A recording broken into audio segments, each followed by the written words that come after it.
அமெரிக்க மற்றும் ஈரான் இடையே 2 வார போர் நிறுத்தம் அறிவிக்கப்பட்ட நிலையில் ஈரானின் புதிய உச்ச தலைவர் மொஸ்தபா காமேனி அனைத்து ராணுவ பிரிவுகளுக்கும் துப்பாக்கி சூடு நிறுத்த உத்தரவிட்டுள்ளார். ஆனால் அதே நேரத்தில் இது போரின் முடிவு அல்ல என்று அவர் மிக தெளிவாக எச்சரித்துள்ளார். ஈரானின் அரசு ஊடகமான IRIB-யில் ஒளிபரப்பான அறிக்கையில் காமேனி கூறுகையில், இது போரின் முடிவு அல்ல, ஆனால் அனைத்து ராணுவ பிரிவுகளும் உச்ச தலைவரின் உத்தரவை பின்பற்றி துப்பாக்கி சூட்டை நிறுத்த வேண்டும் என்று தெரிவித்துள்ளார். மேலும் ஈரானின் உச்ச தேசிய பாதுகாப்பு கவுன்சில் வெளியிட்ட அறிக்கையில், எங்கள் வீரர்கள் தூண்டுதலின் மீதுதான் உள்ளன, சிறிது அளவும் தவறு செய்தாலும் அதற்கு முழு பலத்துடன் பதிலடி கொடுக்கப்படும் என்று கடுமையாக எச்சரித்துள்ளார். கடந்த 39 நாட்களாக நடந்த இந்த போரில் ஈரானின் அனைத்து போர் இலக்குகளும் கிட்டத்தட்ட அடையப்பட்டு விட்டதாகவும், எதிரியை வரலாற்று ரீதியான உதவியற்ற நிலைக்கு நீடித்த தோல்விக்கும் கொண்டு வந்துவிட்டதாகவும் ஈரான் பெருமிதத்துடன் அறிவித்துள்ளது. பிப்ரவரி 28ஆம் தேதி அமெரிக்கா மற்றும் இஸ்ரேல் இணைந்து ஈரான் மீது நடத்திய தாக்குதலில்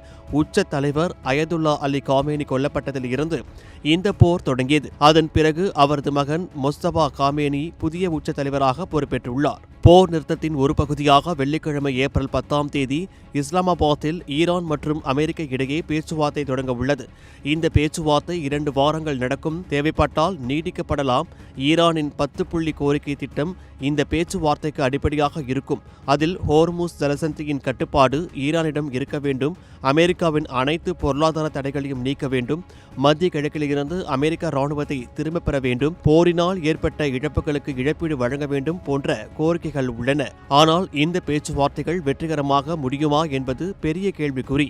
ஏனெனில் ஈரான் வெளிப்படையாகவே அமெரிக்கா மீது முழு நம்பிக்கை இல்லாமல் இந்த பேச்சுவார்த்தைக்கு வருவதாக கூறியுள்ளது குறிப்பிடத்தக்கது.